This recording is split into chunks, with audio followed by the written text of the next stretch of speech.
Some other tips that I can give you on the forehand. Your elbow does not need to move.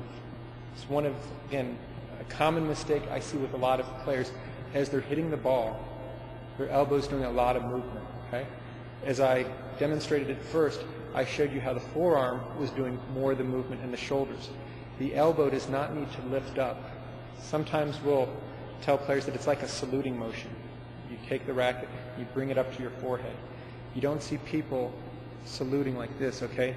Keep that elbow down because we need to have some leverage in order to make some topspin. The goal is to start the racket slightly below the ball, come into the ball in an upward motion, and follow through without letting that elbow come up here. Okay? The path of the ball of where I'm aiming it is where the racket should be going. If the racket's going in this motion, from a biomechanical standpoint, the elbow doesn't really need to lift it that much. Okay? This is where I'm going with the ball. This is only going to help dump it into the net. When the elbow lifts, the racket angle changes.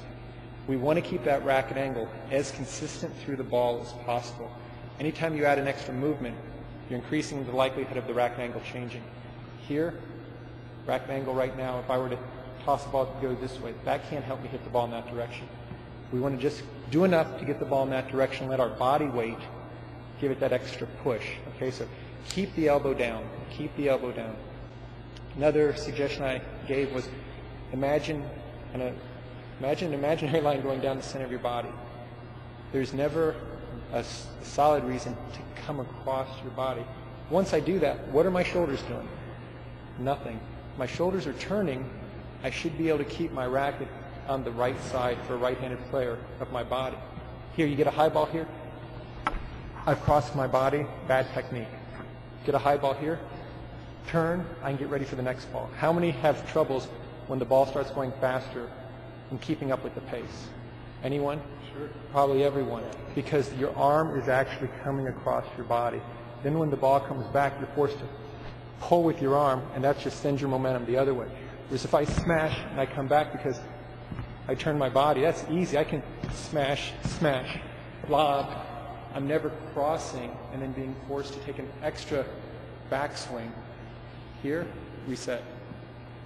Here, reset. It's not. What happens if the ball came here? Smash it. Then you do one of these. Now you're completely off balance. Whereas if I hit and the ball comes here, let's play the next ball. Every shot you should get back into ready position. Even if it's a high ball and you're killing. Notice I didn't go. Okay. Hit, turn faster with my shoulders, get my weight to go through it, but I still haven't crossed that imaginary line. And it's very important that, unlike tennis where you have a little bit more time where you can hit, ball goes over, step, step, get ready for the next one. The ball's only 6 to 8 feet away. You don't have time to have that extended follow-through. So we want to keep the strokes short and sweet. Use the placement, but after you hit, reset. The racket angle, we want to have it pointing in this direction versus this way. We want to have it pointing to the side so as we make contact, we've got the greatest amount of area. And as we hit, we're going to come up. We're using this as a point, kind of like this is 9 o'clock up to noon. So there is going to be a rotation of the wrist and the forearm. It's a little bicep curl. At home, I have a 3-pound weight, and I walk around the house doing this. I don't do the curls this way because I don't hit the ball this way. It's basically, this is all I do with my forearm.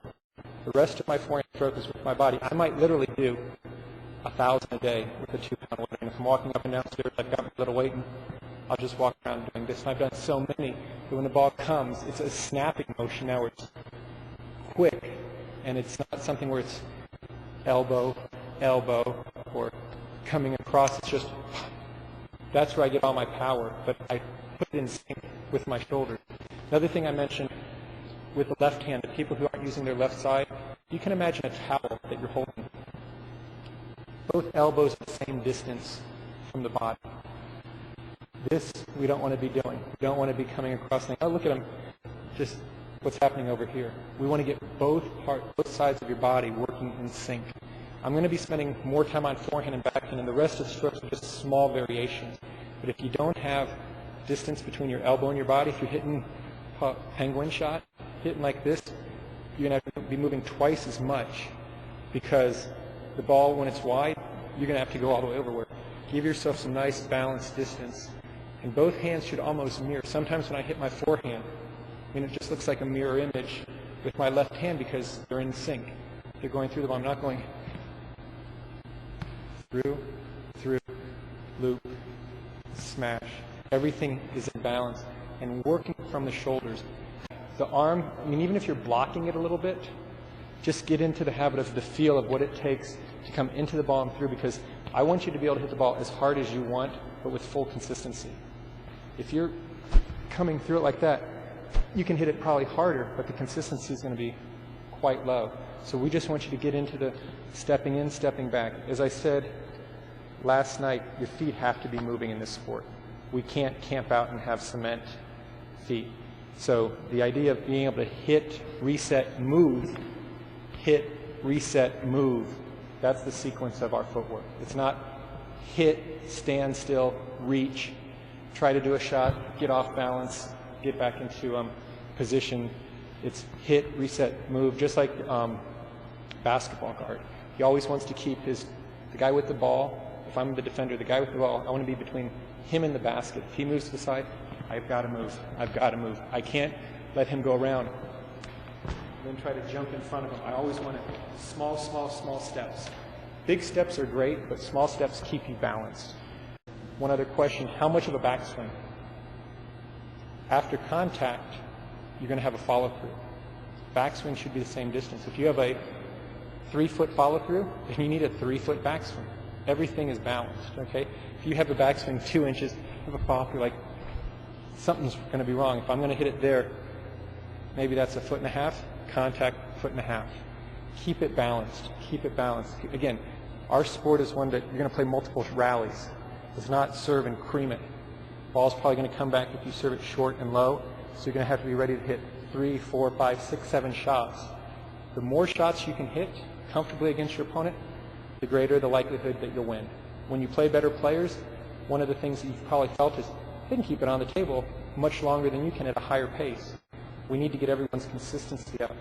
You don't want to get into the habit of serving and just blasting the ball. It's not going to work with the better players because they're going to be able to contain your serves and keep them short and low to where you're going to have to work to the point. So we want to get in the habit of after you hit it, you're ready.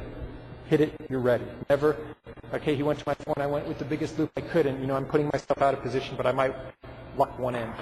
We don't want that. It's more like French Open tennis than you have to work for the point. Every time you hit the ball, get back into ready position.